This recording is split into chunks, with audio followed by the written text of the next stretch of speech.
Paano nga ba gagana ang battery ng SRNE hybrid inverter kapag may grid at may solar power? Sa video po natin ngayon, ipapakita ko po kung paano gumana ang battery ko kahit may power galing sa grid at sa solar panel. Pagmasdan nyo pong mabuti ang screen ng aking SRNE inverter. As you can see, mayroon lang akong kunting harvest from solar panel dahil wala na kasing araw. Naka-on din ang aking power sa grid, at gumana din ang aking battery. Lahat ng yan ay nagtutulungan sa ngayon dahil kunti lang ang aking harvest. Makikita din natin dito sa battery settings na nag-discharge ng 5 amperes ang aking battery. Ibig sabihin po nagpapalabas ng power ang aking battery. 43 watts lang kasi ang harvest ng solar tapos ang consumption ko naman ay naglalaro sa 423 to 425 watts. Ang binigay lang ng battery ko ay nasa between 260 to 313 watts. Mapapansin po natin dito na kinokontrol po ng aking inverter ang pagpapalabas ng power galing battery dahil naka-on din naman ang grid ko.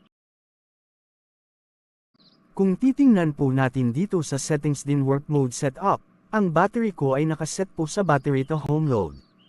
At ang hybrid mode naman nito ay naka-limit power to home load.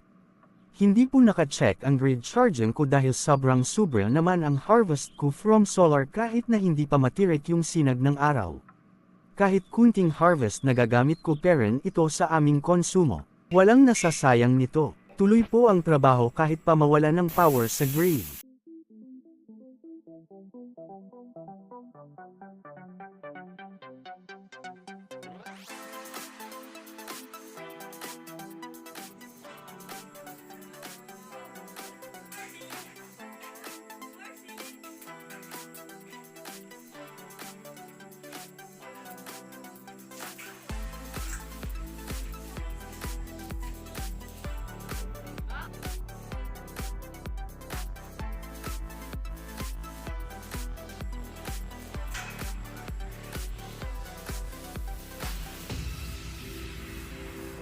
Tingnan nyo po ito.